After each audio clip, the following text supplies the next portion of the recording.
100 शब्द प्रति minute dictation start होगी 5 सेकंड बाद।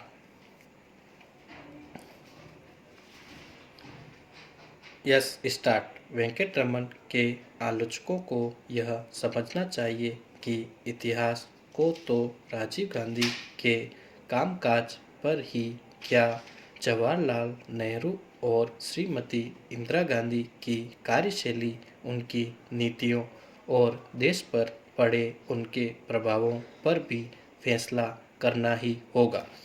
नेहरू परिवार ने इस देश पर आज़ादी के बाद लंबे समय तक शासन किया है। आज़ादी की लड़ाई में उस परिवार का महत्वपूर्ण योगदान भी रहा है, लेकिन इसका अर्थ यह नहीं है कि इतिहास उनकी भूलों को नज़रअंदाज करेगा। इतिहासकारों में मतभेद हो सकते हैं। इतिहास के अलग अलग फैसलों पर जनता को अपना मानस बनाने का अधिकार है और उसका यह अधिकार अक्षुण्ण है। वेंकटरमन की पुस्तक में जो भी छोटी मोटी टिप्पणियां राजीव गांधी के खिलाफ की भी गई है, तो उन्हें इतिहास की घटनाएं मानकर ही विचार करना चाहिए। यदि कुछ लोग उन टिप्पणियों से असहमत भी हो तो उन्हें अपनी बात कहने का अधिकार है, लेकिन वे किसी अन्य व्यक्ति को अपनी बात कहने के अधिकार को चुनौती तो नहीं दे सकते। कुछ लोगों की नाराजगी के भरोसे पुस्तकों पर प्रतिबंध लगाने की मांग की जाने लगी, तो इसका अंत कहाँ होगा। वेंकटरमन की नीयत पर संदेह करने का तो कोई आधार ही नहीं बनता। पैरा। वेंकटरमन यदि राजीव गांधी की कृपा से ही राष्ट्रपति पद पर आसीन हुए थे, तो यह पार्टी का आंतरिक मामला है। क्योंकि वेंकटरमन कांग्रेस के उम्मीदवार थे, वे इस पद के योग्य थे या नहीं, यह प्रश्न गौण है, और वे नेहरू परिवार की कृपा से ही देश के सर्वोच्च स्थान पर पहुँचे। यह आम जनता के लिए महत्वपूर्ण प्रश्न नहीं है। महत्व की बात तो यह है कि राजीव समर्थक कांग्रेस जन अपनी हल्की बातचीत भी कर सकते हैं। यदि वेंकटरमन इस पद के योग्य नहीं थे, तो राजीव गांधी और कांग्रेस ने इस सर्वोच्च पद के लिए उन्हें अपना उम्मीदवार क्यों बनाया।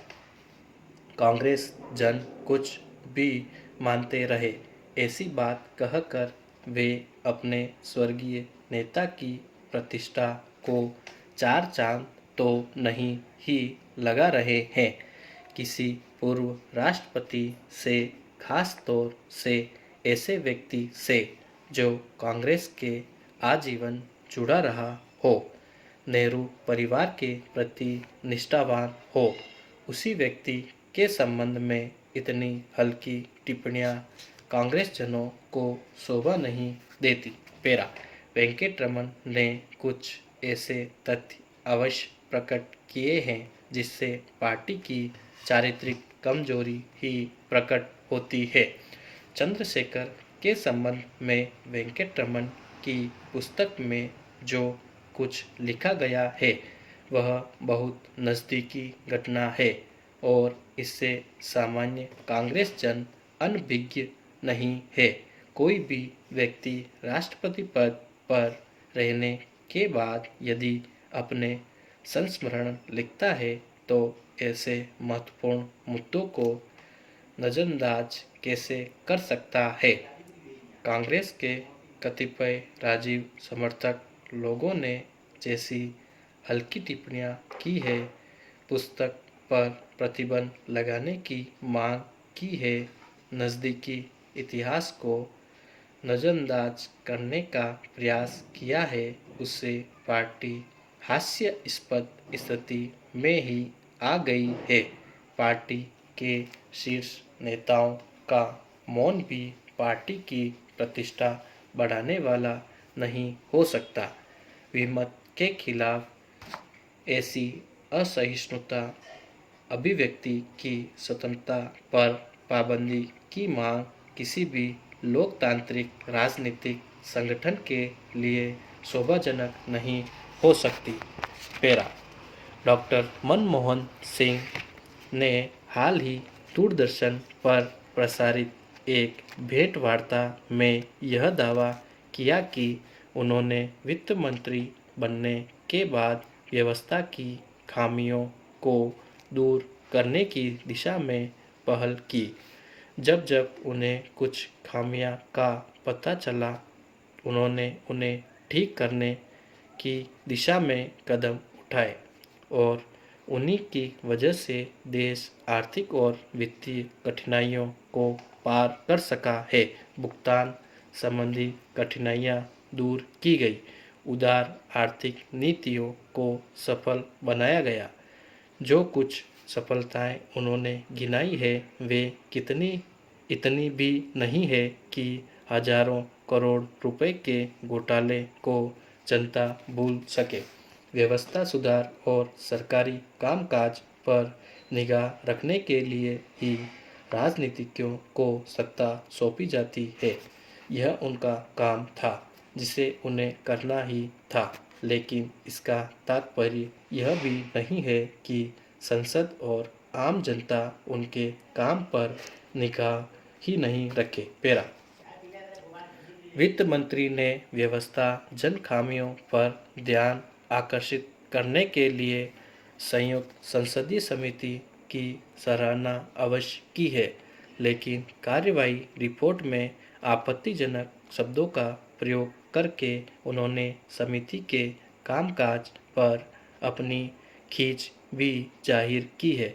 संसद में इस समिति के प्रतिवेदन पर कार्यवाही रिपोर्ट पर बहस के लिए विपक्षी दलों से अनुनय विनय अवश्य किया गया है, लेकिन विषय की आपत्तियों पर जितना ध्यान सरकार को देना चाहिए था वह नहीं दिया गया। दूरदर्शन पर साक्षात्कार के दौरान वित्त मंत्री ने संसद की सर्वोच्चता की चर्चा की और कहा कि सरकार की कार्यवाही रिपोर्ट पर बहस का इससे बड़ा मंच क्या हो सकता है। संसद सर्वोच्च है। इस सिद्धांत का प्रतिपादन करते समय सत्तारूढ़ दल यह क्यों भूल जाते हैं कि संसद में हर मुद्दे पर दलीय हितों के आधार पर बहस की परंपरा भी तो सत्तारूढ़ पार्टियों ने ही डाली है और कांग्रेस इसके लिए ज़्यादा जिम्मेदार है।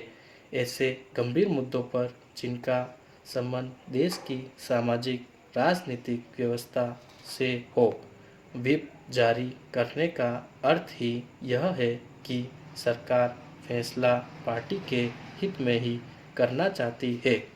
संसद की सर्वोच्चता केवल सिद्धांत बनकर ही रह गया है, दुनिया को यह बताने के लिए कि देश में राजनीतिक स्थिरता है। यदि हम अपने विकारों को छिपाने का प्रयास करते रहे तो इससे हमारी व्यवस्था को भारी नुकसान होगा। राजनीतिक स्थिरता का यह अर्थ नहीं है कि कभी कोई सरकार बदले ही नहीं या एक ही पार्टी सत्ता में बनी रहे। डॉक्टर मनमोहन सिंह राजनीतिक स्थिरता की चर्चा करते रहे हैं और दूरदर्शन पर साक्षात्कार में इसे फिर दोहराया है। विपक्षी दलों के कुछ निर्णय गलत भी हो सकते हैं, लेकिन उसकी नीयत में संदेह करना न केवल अनुचित है बल्कि राजनीतिक समन्वय के लिए घातक भी है। डॉक्टर मनमोहन सिंह का यह कहना कि विपक्ष के पास अब कोई मुद्दा नहीं रहा, इसलिए वह प्रतिभूति घोटाले को मुद्दा बनाना चाहते हैं। विपक्ष सरकार की कमजोरियों को राजनीतिक मुद्दा बनाए इस अधिकार से उसे कैसे वंचित किया जा सकता है, लेकिन हजारों करोड़ के घोटाले पर उसकी चिंता को यह कहकर दरगुजर नहीं किया जा सकता कि वह इसका राजनीतिक लाभ उठाना चाहता है। स्टॉप।